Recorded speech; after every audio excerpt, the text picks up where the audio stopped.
Je suis à 13 500 km de la Côte d'Ivoire. En France, là, ils sont à 6 000 km. En Belgique, ils sont à 7 000 km. Je suis à 13 500 km. C'est-à-dire, si une bombe tombe en Côte d'Ivoire, elle va même pas m'atteindre du tout, du tout. Mais mon nombril est enterré en Côte d'Ivoire. Mes parents sont en Côte d'Ivoire. Ceux qui m'ont élevé sont en Côte d'Ivoire. Au nord, partout. C'est pourquoi je donne la voix. Mais ça ne veut pas dire qu'on m'a payé pour donner la voix. Parce que les gens, ils sont impolis tellement. Internet, là, c'est pour moi. La facture que ça donne, là, moi, je connais. Mais je me dis que les Ivoiriens et les étrangers qui sont venus vivre chez nous, ils sont supérieurs à ma petite personne. C'est pourquoi je donne la voix. Voilà, ça je voulais faire cette mise au point. Je ne dois pas à un politicien ivoirien. Et de tous les politiciens ivoiriens, celui que j'ai choisi, c'est Alassane Ouattara. Ça fait même pas l'objet d'une discussion. C'est Alassane Ouattara que j'ai choisi. Alassane, celui qui ne connaît pas là. Il peut confondre le président de la République de Côte d'Ivoire s'appelle Alassane Ouattara. C'est lui que j'ai choisi. Parce qu'il est brillant. Il a fait ses études de l'Amérique du Nord où je suis ici. Et on te forme de manière performante. Et il est performant. Et il est aujourd'hui la dignité de la Côte d'Ivoire à tous les niveaux. Et il est en train de construire le pays. Je ne peux pas souhaiter que des gens viennent gâter le pays dans sa main. C'est pourquoi je scrute tous les réseaux au monde. Quelqu'un qui devait m'appeler dans l'océan Indien, là. Ce qui concerne la Côte d'Ivoire, lui, il est dans l'océan Indien, le plus au courant que même des sécurocrates qui sont à Abidjan. Il est dans l'océan Indien, mais il y a un réseau qui l'a informé. Donc, il veut me dire ça. Alors, il faut m'insulter parce qu'on me paye pour le faire. Non, on ne fait pas ça. J'ai dit que la vidéo ne sera pas longue. C'est pourquoi j'ai dit de la partager. Il y a des gars, ils font pitié tellement. Quand tu tournes sur toi à Yopougon, tu penses que tu sais tout. Tu es allé dans tel Garbadrop, tu es allé au Cypress, tu es allé à Niangon, sud, à gauche ou à droite, tu es allé à Nananéré, à Sikoji, à ancien quartier, Selmer, tout ça aux Zébiers. Quand ta vie est finie. Ta vie est finie. Donc, tu ne peux rien comprendre. Quand quelqu'un dit il est dans le réseau, il est ici et puis on l'appelle, mon numéro est dans le monde entier. Hein. Donc, il y a des gens même qui envoient des informations que je garde pour moi. Vous voyez, je ne peux pas effrayer les gens. Donc, j'ai donné les images. Quand Gbagbo est arrivé à l'aéroport de Bruxelles, j'ai un ami qui est de la sécurité. Il y a une photo sur laquelle même il est apparu, mais on est en train d'effacer cette photo-là. Il a fait les photos, il m'a envoyé les photos. Quand j'ai allumé, j'ai vu, j'ai mis sur ma page. Pour que vous sachiez à quel niveau nous en sommes. Mais les gars est cervelé là. Si vous vous souvenez très bien, pour ceux qui suivent mes vidéos, je ne parle pas pour parler. J'ai dit que Gbagbo est très malade. Gbagbo est très malade et Gbagbo n'est plus Gbagbo que eux ils pensent là. J'ai dit, Mike, non, je laisse ce Vamara là pour le moment. Ce Vamara, je le laisse à sa conscience. J'ai dit au gars, c'était déjà en février, que Gbagbo est malade. Je mets sur mes fiches, hein. J'ai dit 4 fois dans 4 vidéos, Gbagbo est malade. Gbagbo n'est plus Gbagbo. Oubliez ça. En mars, j'ai dit la même chose. En avril, j'ai dit la même chose. Pour ceux qui suivent mes vidéos. En mai, j'ai dit la même chose. C'est en juin là que je n'ai rien dit. Parce qu'on nous a dit, viens le 17. J'ai dit que Gbagbo est malade. Gbagbo n'est plus la même personne que certainement vous avez connu. Et puis on ne peut pas respirer là. C'est fini. Gbagbo est malade. Pensez à l'après Gbagbo, pas parce qu'il va mourir, mais physiquement et sur le plan intellectuel, sur le plan psychique, sur le plan moral, Gbagbo est brisé. C'est sa chair qui est là. Et Gbagbo n'est plus là. Même des marches, des petites marches à Bruxelles, là, quand on m'envoyait là, moi-même j'ai réagi, j'ai dit, moi je peux courir, moi qui suis là 54 ans, je peux courir, je peux faire des kilomètres ici et puis revenir. Gbagbo est malade. On lui souhaite prendre l'établissement. Je voudrais dire, à la suite de mes parents de Korogo, lui souhaiter la chaleureuse bienvenue. Chez nous, à Korogo, on dit Fotamana. Fotamana. Et les gens de Daloa, ils disent, il y serait. Donc, il y serait bonne arrivée chez toi. Mais ce que je veux dire, j'ai dit quelque chose ce matin, on m'a insulté encore. Un certain Joe Obed Parce que ceux qui ne savent pas, ils ne savent pas que j'ai une application sur sur mon ordinateur. Quand je suis sur l'ordinateur, quand tu masques ce que ton nom là, l'ordinateur me dit, l'ordinateur que j'ai là, une application, je vois ton faux nom que tu utilises et le vrai nom. Et puis je ris. Je vois le faux nom que tu utilises et le vrai nom. C'est pas en Afrique, on est chez les Blancs. Et super développé, où on a fait des études là, on explique, on met ici, je vois Joe Obed, et puis son nom, je vois ça, et il me fait rire.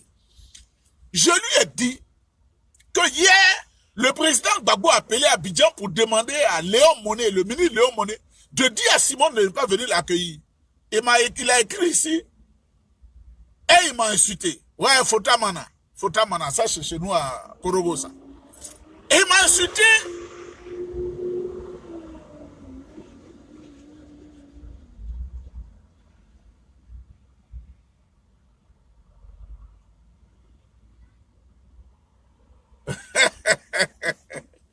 Oh, il dit Sylvie a mis fin à la relation. Elle le laisse dormir seul. J'ai dit que Gbagbo est malade. Et hier, Maître Ange Rodrigue Dadje, qui est l'avocat de Simone Gbagbo, les avocats, ils prennent les gens en témoin avant d'agir, parce que Gbagbo aura beaucoup d'argent. Et comme il ne veut plus de Simone, Simone va avoir beaucoup d'argent dans sa main. Mais cet argent-là, ce dossier, c'est Ange Rodrigue Dadje qui va aller suivre ça. L'avocat de Simone Gbagbo. Et comme c'est un jeune brillant, intelligent, il a pris tout le monde à témoin. Vous-même, vous voyez les images. Je ne suis pas je ne suis pas supporter de Nadi Bamba. Je ne suis pas supporter de Simone Gbagbo. Mais le président Gbagbo a zaé.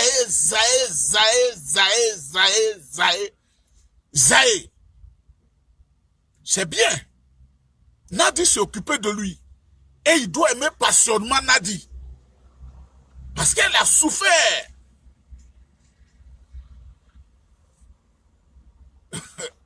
Ah oui, à Korogo aussi, on m'a signalé que les motos se sont multipliés. Ah mais, si ce Roguium et ses hommes veulent détruire le Nord, ils vont détruire le Nord. À Korogo, les motos se sont multipliés. Mais l'armée est en train de faire un travail. Les gens n'ont pas de pièces et ils ont les motos. Où est ta maison? Ils ne veulent pas indiquer leur maison. Donc, ils sont en train d'arracher ces motos qui sont en train de remonter à Abidjan. Dieu avec la Côte d'Ivoire, ils ne pourront rien faire. Le président Laurent Gbagbo, je vais lui dire quelque chose. Parce qu'on parle à il a l'âge de nos papas, hein. Il a l'âge de nos papas. Donc, je vais lui dire, taguez-le. La femme est plus patiente que le garçon, que nous les garçons. Les femmes sont plus futées que nous parce que nous, on pense que dans la force physique, nous pouvons tout faire. Et les femmes ont une intuition plus développée que nous. Si tu viens à la maison avec ton ami, qui te donne des femmes dehors, ta femme est au courant. Dieu les a créées comme ça. Mais, par respect pour toi, elle ne va pas le dire. Si ton ami est un truand, la femme sait que ton ami est un truand. Et que ton ami, tu vas dire, ah, vous les femmes là, vous devez déranger les gens. C'est après 6 mois que tu vas comprendre. Même la femme qui allait son enfant, si elle est à 5 km, que son enfant est en train de pleurer, demandez aux femmes, essaie. Je dis bien, la femme qui allait son enfant, quand elle est à 5 km, toi le garçon, tu ne sauras pas. Mais la femme, elle sait que son enfant est en train de faire chose. Même si l'enfant est tombé sur le feu, qu'il est en train de crier, elle n'a pas son intuition. Dieu, c'est Dieu qui les a créés comme ça. C'est pourquoi elles sont puissantes. Un être que Dieu a créé en fermant les yeux du garçon, c'est que tu ne sauras jamais, tu ne connaîtras jamais la femme. C'est cette créature-là que le président Laurent Gbagbo vient d'humilier dans sa chair. On ne confronte pas une femme devant sa camarade femme. Tu peux zaïr, tu peux déconner, elle peut apprendre. Elle voit sa rivale, elles se connaissent. Et ça devient comme un jeu. Elle a ses partenaires. Mais la femme, quand tu la confrontes devant sa camarade femme, président Gbagbo qui a 76 ans, là, il faut que je dise la vérité. Simone vient te saluer Air Force et tu lui dis, tu fais ça. Faut partir. Et tu as un Nadi. Nadi, c'est une belle femme. C'est normal. Mais même en venant à un Nadi, tu pourrais la préparer pour dire, Nadi, tu sais, il y a des milliers de personnes qui vont nous regarder. Donc, j'ai une image à défendre. Faut pas penser que je ne t'aime pas, mais je vais saluer Simon et lui donner accolade parce qu'il y a beaucoup de photos qui vont aller partout dans le monde. Mais il ne sait pas l'interprétation que les gens ont faite. Après 45 ans de vie commune, il vient montrer à Simone que son vrai visage, il vient montrer à Simone son vrai visage. Une honte planétaire. On ne fait pas ça à une femme. Parce que les gens de Fresco qui ont remporté Variotoscope avec une chanson, je crois en 1994, on dit quelle que soit la nature de la femme, il n'y a pas une femme qui est supérieure à une autre femme. Femme, c'est femme. Femme, c'est femme. Et tout, même quand elle est bébé là, qu'elle fait 4 pattes là, on dit c'est femme, on la respecte. Mais le président Gbagbo, ses partisans qui sont en Mauritanie et qui invitent au coup d'état là, ils vont dire c'est une stratégie. Ils ne se trompent jamais. Mais comment quelqu'un qui est en Mauritanie, qui a fait la classe des 5e, quelle est la réflexion qu'il peut développer? Quelle est la réflexion qu'il peut développer? Il n'a pas de stratégie, l'intelligence n'est pas là, la sagesse n'est pas là, il parle de coup d'état là. Qu'est-ce que tu peux développer? Le président Laurent Gbagbo vient d'humilier Simone dans sa chair. Mais ce qu'il ne sait pas, au-delà de Simone, il vient d'humilier ses enfants. Il vient de créer une zizanie dans sa famille qui peut durer plus de 50 ans. Je sais de quoi je parle. Il suffit simplement, il est arrêté là, il sait que peut-être va dormir chez Nadi, il n'y a pas de problème. Il dit, Simone, ça va, ça coûte rien. Simone, ça va, il faut saluer Nadi.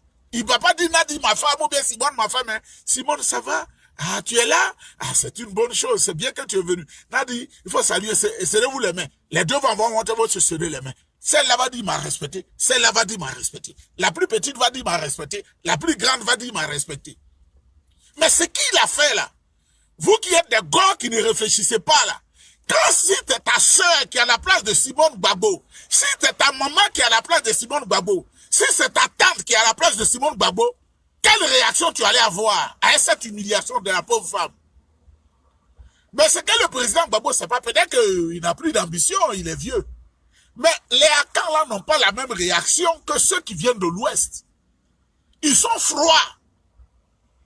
Ce qu'il faut se dire aujourd'hui là, parce que moi j'ai déjà reçu, à partir de Mossou, j'ai reçu la réaction des Acré. Acré là. J'ai reçu leur réaction déjà. J'ai reçu leur réaction.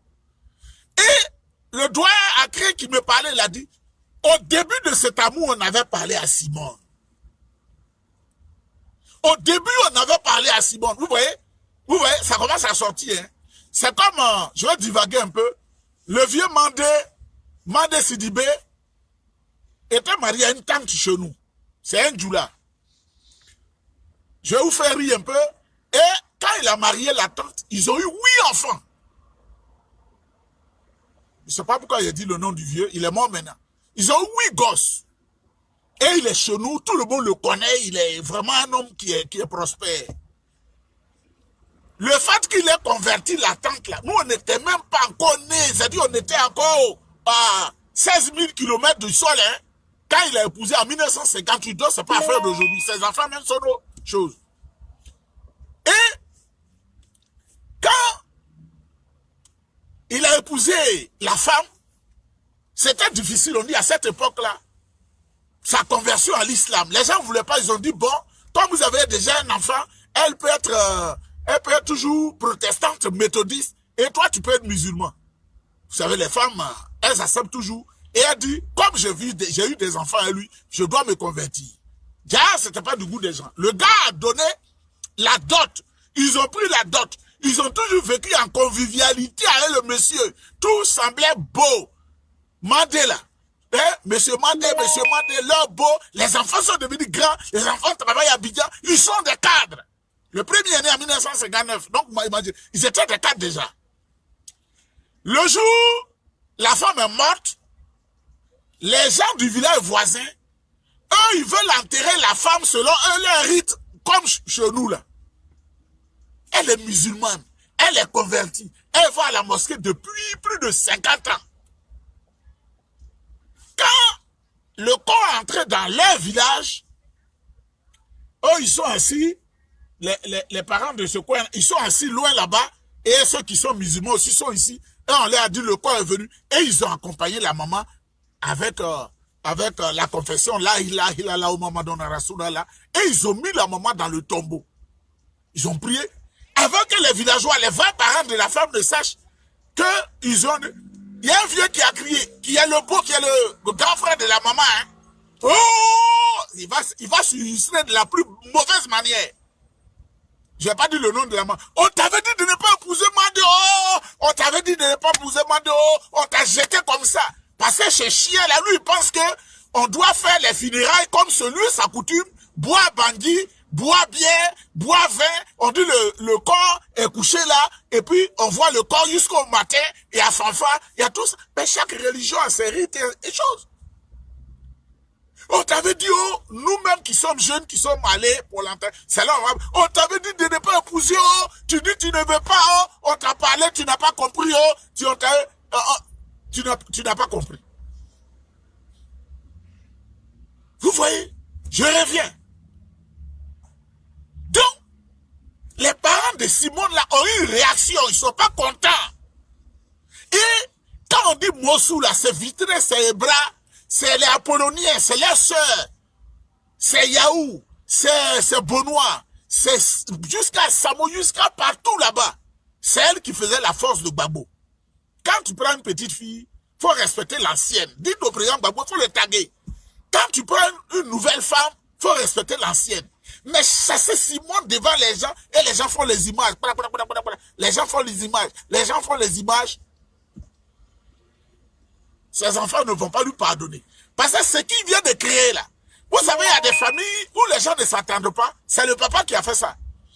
Quand Nadi aura ses enfants, à partir d'aujourd'hui, les enfants Nadi vont plus s'entendre avec les enfants Simone.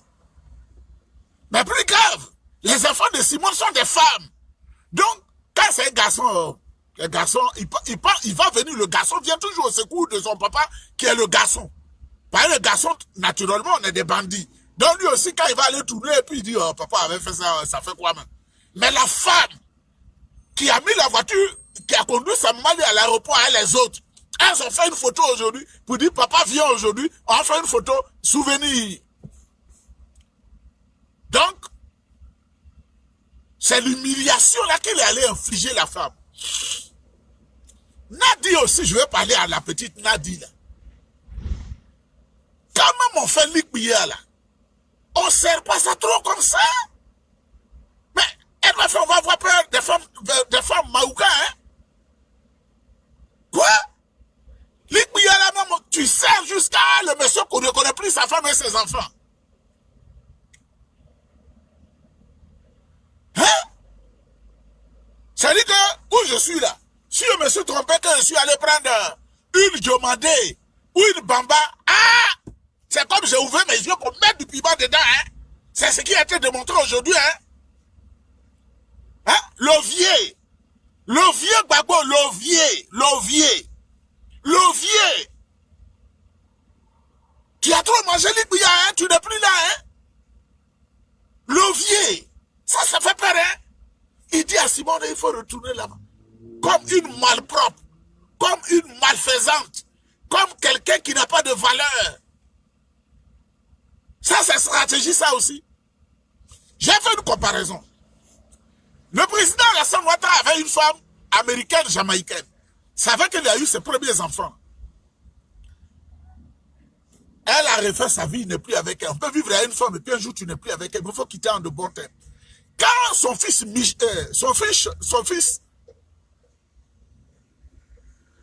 a perdu sa femme et qu'ils se sont retrouvés en France, son fils s'appelle David Ouattara. Quand ils se sont retrouvés en France, la maman de David est venue au funérailles. C'est sa belle-fille qui est décédée, on ne peut pas lui dire de ne pas venir. Ou bien, comme Fontaine Bevat là-bas avec son mari, il ne faut pas venir. Non, ça ne se fait pas. Elle est venue, on dit, quand Alassane l'a vu là, le Prado, il a momentanément oublié Fontaine, il n'est plus avec elle depuis plus de 30 ans. Hein. Il a attrapé comme ça. Barbara, comment tu vas? Et ta santé? Malgré le deuil qui les étreint, pendant 20 minutes, il a la femme là en main. Beaucoup de souvenirs passent par la tête. Parce qu'il était avec quelqu'un, il était à l'université aux États-Unis. Il était avec quelqu'un, il était au Fonds monétaire international. Il était avec quelqu'un, il était à la BCAO. Il était avec quelqu'un. La femme, on ne la confronte pas. Et Fontaine qui connaissent ça, et ils se sont salués. Elles se sont parlé. Ça va aux États-Unis. Elle aussi, elle a demandé, oui, mais ça va en Côte d'Ivoire, ça va chez nous. Et maintenant, elle est allée s'asseoir à sa place. Elle sait qu'elle n'est plus la femme du monsieur. Elle ne peut plus insister. Elle est vieille aussi. C'est la maman de David. Voilà la différence entre deux hommes. Et quand on dit Ado est sage, plus sage que le président Gbagbo, il y a des gens qui prennent ça en mal. J'ai dit, moi-même, quand vous voyez là, c'est pas ma seule femme que j'ai connue. Toutes les filles que j'ai connues dans ma vie, elles sont toujours des amies. Elles sont mariées, elles sont des amies. Quand j'ai quelque chose, je leur donne. Elles ne pourront jamais mûrir le mal contre moi. Même Françoise qui est au Burkina, là, elle dit, parce que la femme, même quand tu es quitté, quand tu fais ça, il y a un petit regret. Elle dit, cet homme-là, si j'étais à lui, cet homme-là, il est bien haut. Faut pas qu'elle ait de l'amertume dans ton cœur. Il y a une que je n'ai plus revue depuis 1989. On a déniché quelque part à Dabou. J'ai dit à mon petit frère, je t'envoie 100 000 francs, il faut lui donner. Et on dit, elle tremblait comme ça. Elle dit quoi? Isaac, il est où? Il dit non, il a eu le code de toi quand on lui a dit tu es ici. Ben, il est au Canada de 1989-90. Où le multiple a dit battait son plein. Je me suis souvenu d'elle. Perpétue.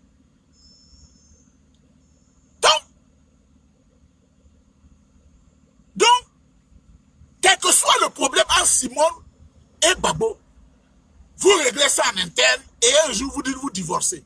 Mais on n'humilie pas une femme en public. Nelson Mandela qui reprochait beaucoup de choses à sa femme Winnie Mandela, il ne l'a pas humilié en public. Gbagbo a zaï. Le président Gbagbo, il a zaï.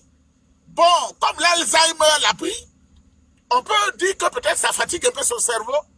Mais regardez vous-même ceux qui l'entourent. Ceux qui entourent le président Gbagbo là, quel conseil il va avoir? Les écervelés comme les couillotiers là, qui n'ont pour qualification que la classe de 5e est joueur numéro 2 à l'Africa Sport. Qu'est-ce qu'ils peuvent apporter à quelqu'un? Qu'est-ce qu'ils peuvent apporter? Ils ont quelle réflexion? Mais moi là, je suis le président. Et puis ça se passe là. Je dis, monsieur le président, excusez-moi papa, ou bien tonton, ou bien excellence, il y a trop de caméras. Il y a trop de caméras. Vous êtes dans le viseur de trop de caméras. Les informations vont aller partout dans le monde. Même si vous jouez le jeu, les gens vont vous respecter. Mais les escrocs qui ont pris son argent et qui l'ont trompé, il est allé en prison là. Qu'est-ce qu'ils pouvaient lui proposer? Maintenant pour finir, il y a une femme, je la respecte, qui m'a envoyé une vidéo qui dit que la police est en train de gazer les Ivoiriens. Qui est Ivoirien, qui ne l'est pas? On ne m'envoie pas des choses comme ça. Je suis souvent violent dans mes paroles. Mais comme c'est une femme, je vais rien dire. Mais si c'est un garçon, j'allais dire ton nom. Et puis l'administration du travail, j'allais dire ton nom. On allait te chasser de là-bas. Je suis fort dans ça. On allait te chasser. Qui est Ivoirien, qui ne l'est pas? La police est en train de gazer les Ivoiriens. Vous savez, quand il y a des mouvements comme ça, il y a des gens qui vont par militantisme. Ils sont un pays, donc ils vont. Il y en a qui sont des sympathisants. Ils ne sont pas un pays, mais ils vont pour voir Gbagbo. Et il y en a qui vont pour voler. On voit ça trop en Côte d'Ivoire. Et regardez la vidéo où on accusait malhonnêtement les Nigériens qui n'ont rien fait de mal. Vous voyez ce qui s'est passé dans Abidjan. Ils ont pillé les boutiques des Mauritaniens, ils ont pillé les Maliens, ils ont pillé les Nigériens, ils ont tué l'homme dedans. La police qui connaît le métier, qui sait que ces jeunes-là, c'est ces intentions qui les animent. C'est pas que Gbagbo, ils veulent voir. Eux, ils sont des chômeurs patentés. Il faut tout gâter.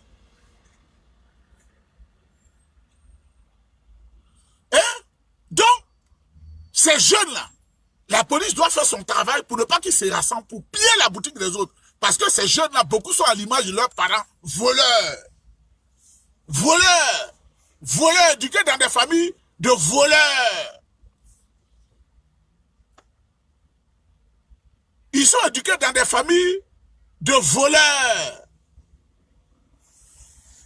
Très voleurs.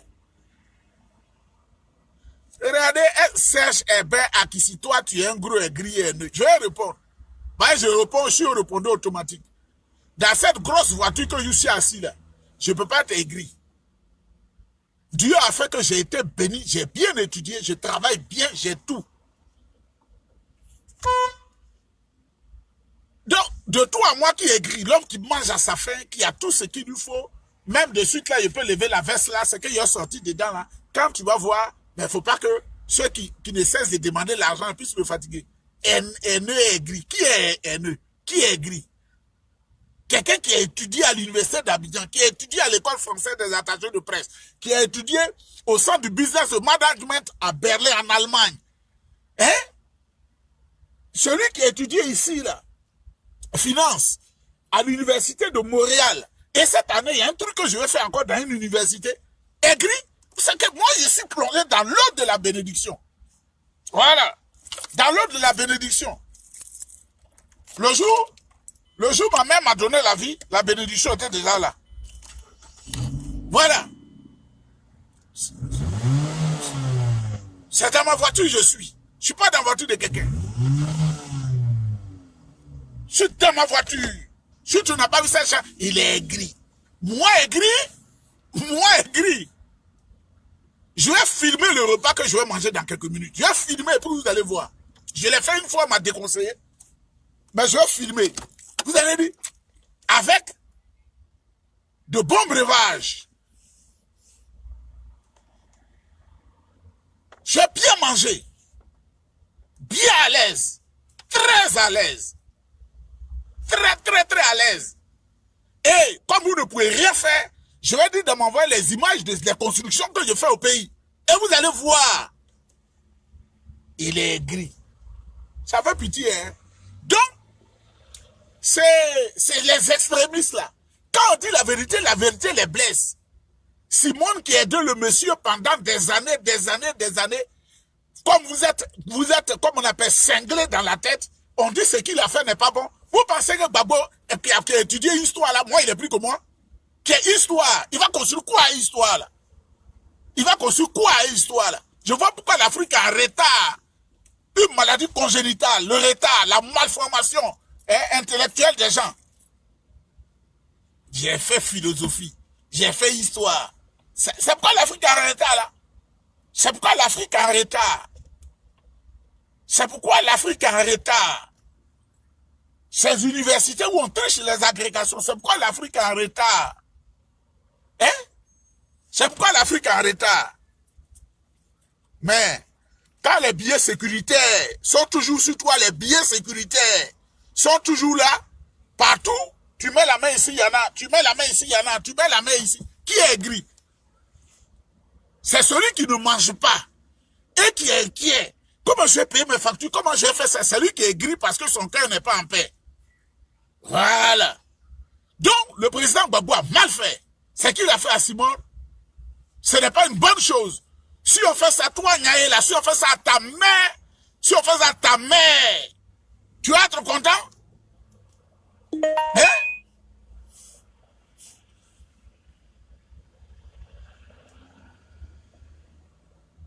Si on fait ça à ta mère, tu vas être content? Humilier une femme qui a vécu avec lui, qui a tout fait, toute sa carrière, qui a créé le pays à lui, là. On dit que ce n'est pas bon, comme vous êtes comme des zombies. Hein? Hippolyte Bobi Nyaé. Tu vas voir qu'il ne mange même pas bien même.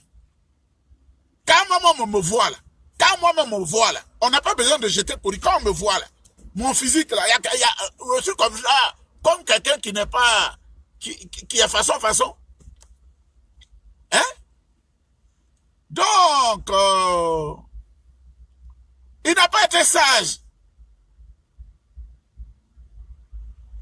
Il n'a pas été sage. C'est de ça que nous parlons. Il n'a pas été sage. Et ça va créer beaucoup de choses. Et le RPI là va se diviser. Il y a des gens qui m'ont dit que le RPI va se diviser en 16 morceaux. Il ne respecte pas Simone. Il ne la considère pas.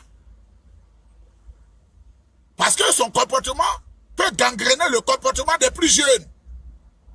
Voilà. Moi, je ne le fais pas. Parce que j'ai une éducation, j'ai reçu une éducation qui ne me permet pas de faire ça. J'ai reçu une éducation qui ne me permet pas de faire ça. Et j'ai dit, le Prado ne fait pas ça. Nous sommes en Côte d'Ivoire, là. Alassane Ouattara, c'est un garçon. Il peut avoir ses 500 coups. Vous avez une fois vu le tapage autour de lui? Voilà sa femme, voilà sa copine, voilà sa femme. Il ne salue plus celle-là, il ne salue plus votre agbéo. Je vais couper parce que je vais aller bien manger. Ceux qui veulent suivre là, je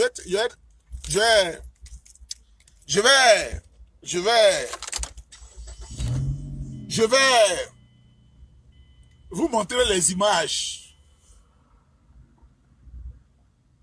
Je vais vous montrer les images d'un bon plat. On mange comme on est chez les Blancs. C'est pas ma peau qu'il faut voir. Je suis Canadien de nationalité. Et je vous ai montré les preuves. Je suis citoyen canadien. Donc, il ne faut pas dire, je n'ai pas la chose ivoirienne. Je suis citoyen canadien. Où je suis là, je n'ai pas passeport ivoirien. Depuis, je sais, 1900, je n'ai pas passeport ivoirien. Je n'ai jamais mis pied dans une ambassade ivoirienne. Je suis canadien. Et je vous ai montré les preuves. Donc, qui est aigri? Canadien, tout de suite, je fais comme ça, tout de suite, et puis je prends mon téléphone, j'appelle les médecins, ils vont venir de suite, hein. Vous allez voir, ils vont venir tout de suite, faire brou, brou, brou, brou, brou, brou, brou. Ils vont venir ici de suite. Il n'y a pas faire la démonstration. Ils vont venir là. Monsieur Nyeba, monsieur Nyeba, monsieur Nyeba. Il y a un cardiologue. Il y a un viscérologue. Il y a celui qui s'occupe de ma partie intime. Il y a les verres qu'on vient d'échanger, parce que c'est pas ce que j'utilisais. Donc, l'ophtalmologue, parce que chez nous ici, on dit ophtalmologiste, il est intervenu il n'y a pas longtemps. Partout. Même je me suis levé, il y a du sang qui sortait de ma gencive. Intervention. Il est gris et haineux. Ça fait pitié, hein, tu ne manges pas. Quelqu'un est assis là. L'argent est bourré dans sa poche. Il est gris. Donc, Yako, Maman Simone, tout ce qu'on a dit, c'est la recherche de la paix. Ne vous occupez pas des gens dont le cerveau ne marche pas bien. Il ne mange pas bien, il ne travaille pas bien, il ne travaille pas, il est gris, et c'est lui, il est gris et haineux, il pense que c'est les autres. Il n'y a pas un président qui vient et qui passe de cours en cours pour donner de l'argent aux gens. Il faut travailler. Donc, je vous invite, parce que je vais manger, je vais filmer, hein. Attendez-vous, je vais filmer. Dans 15 ou 20 minutes, je vais filmer. Ce que je vais boire, là, le breuvage, vous allez voir tout ça, va dire oui, oui, oui, oui. Et quand je suis venu le soir, quand madame sera en train de traiter mon visage avec des produits, je vais filmer, vous allez voir. Patate, je ne sais quoi là. Bonne soirée à vous, que Dieu vous bénisse. On doit toujours parler. On ne peut pas nous empêcher de parler. Babou Azaï, il aurait pu utiliser la stratégie comme Nelson Mandela.